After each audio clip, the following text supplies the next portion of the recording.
قوانین ورزش پتانک. هدف بازی کسب امتیاز بیشتر از حریف است. پتانک که هم خانواده برز به شمار می آید، نوعی بازی با گوی است و در فرانسه و کشورهای فرانسوی زبان بسیار محبوبیت دارد. این ورزش مشابه سایر اشکال بازی با گوی انجام می شود، اما با چند تفاوت قابل توجه.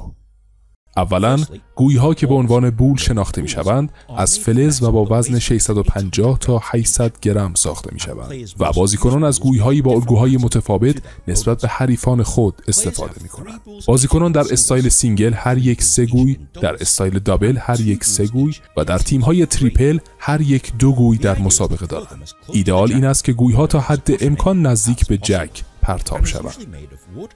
جک ها معمولاً از چوب و با رنگ بسیار براق ساخته می شود. نوع جنس زمین پتانک نیز انعطاف پذیر است. آن را روی هر سطح صافی با هر اندازه‌ای که بتوانید پیدا کنید می توان بازی کرد. اما معمولاً ماسه های نرم بهترین هستند. اندازه استانداردی برای بازی تفریحی وجود ندارد، اما مساحت زمین مسابقات 4 متر در 15 متر است. شروع بازی. یک بازیکن یک حلقه 50 سانتی متری روی زمین ترسیم می کند. در مسابقات رسمی به جای آن از حلقه‌های پلاستیکی پیش ساخته استفاده می شود. در حالی که با هر 2 پا در حلقه ایستاده‌اند، جک را به سمت روبرو پرتاب می کند. جک پرتاب شده باید در فاصله 6 تا 10 متر قرار گیرد تا معتبر باشد و به محض اینکه متوقف شود، مهلت پرتاب گوی شروع می شود. بازیکنی از همان تیم وارد حلقه شده و سعی می کند یکی از گوی‌های خود را تا حد امکان نزدیک به جک پرتاب کند. بازیکنان می توانند از هر تکنیکی استفاده کنند، اما هر 2 پا باید داخل حلقه باشند و پاها نمی توانند در حالی که گوی هنوز زمین را لمس نکرده از روی زمین برداشته شوند.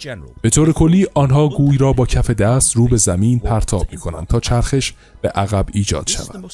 این مؤثرترین راه برای کنترل حرکت گوی روی یک سطح زمین بازی است.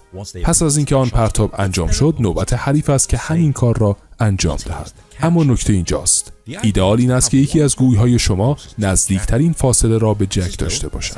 این به عنوان گوی دارای امتیاز یا بهترین پرتاب شناخته می شود. اگر بهترین پرتاب را نداشته باشید، باید پرتاب را تا زمانی ادامه دهید که یک یا چند گوی شما به جک نزدیکتر شود یا گوی‌های شما برای بازی تمام شود.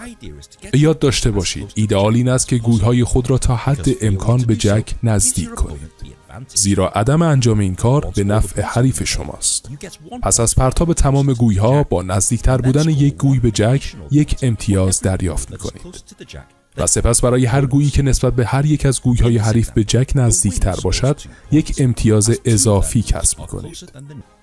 در این مثال برنده 2 امتیاز کسب می‌کند، زیرا 2 گوی او از نزدیکترین گوی حریف نزدیکتر است. در این مثال برنده فقط 1 امتیاز کسب می‌کند، زیرا فقط یکی از گوی‌های او از نزدیکترین گوی حریف به جک نزدیکتر است. پس از پرتاب شدن همه گوی‌ها امتیاز ثبت می‌شود. این فرایند تحت عنوان یک ست شناخته می‌شود.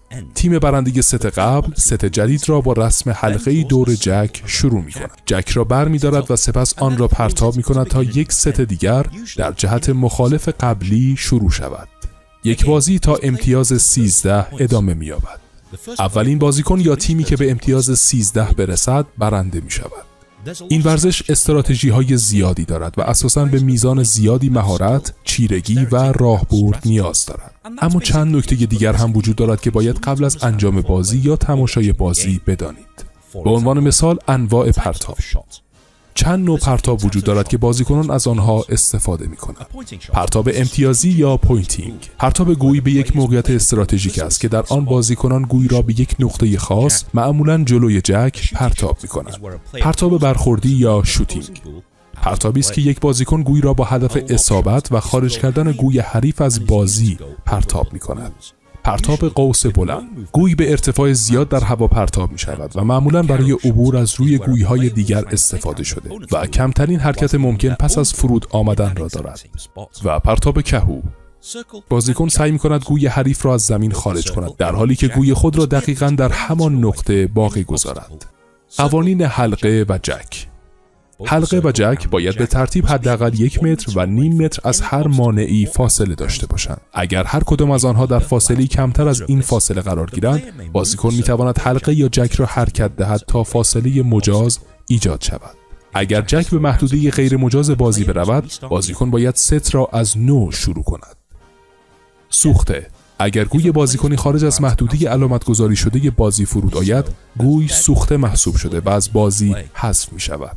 اگر جک از محدوده مجاز بازی خارج شود، سوخته محسوب می شود و یکی از این سه حالت ممکن است رخ دهد.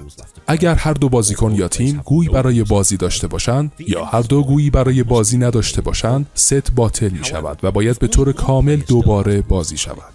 با این حال، اگر فقط یک بازیکن یا تیم هنوز گویی برای بازی داشته باشد، به ازای هر گویی که باقی مانده است، یک امتیاز به او تعلق می‌گیرد. این قانون برای پیشگیری و تنبیه حریفی است که از نظر امتیاز عقب بوده و عمدن جک را از محدوده مجاز بازی خارج می‌کند. اندازه‌گیری: اگر بازیکنان مطمئن نیستند کدام گوی نزدیکتر است، می‌توانند درخواست اندازه‌گیری کنند. یک داور یا شخص ثالث فاصله بین هر دو ست گوی‌ها و جک را اندازه‌گیری می‌کند و با اشاره به آنها نشان می‌دهد که کدام نزدیکتر است. این یک ورزش آسان برای انتخاب و بازی در هر مکانی است و اگر در این ورزش عملکرد خوبی داشته باشید، می‌توانید از آن درآمد مناسبی کسب کنید، همانطور که اکنون یک ورزش تلویزیونی حرفه‌ای در فرانسه است. انجمن پتانک و باورز ایران به عنوان تنها متولی ورزش‌های تمرکزی پتانک، باورز، آیس استوک، بولز و اکستریم واقع در مرکز گردشگری منوچهری شهر همدان، پذیرای علاقه‌مندان از طریق نمایندگی‌های رسمی خود در سراسر کشور میباشد.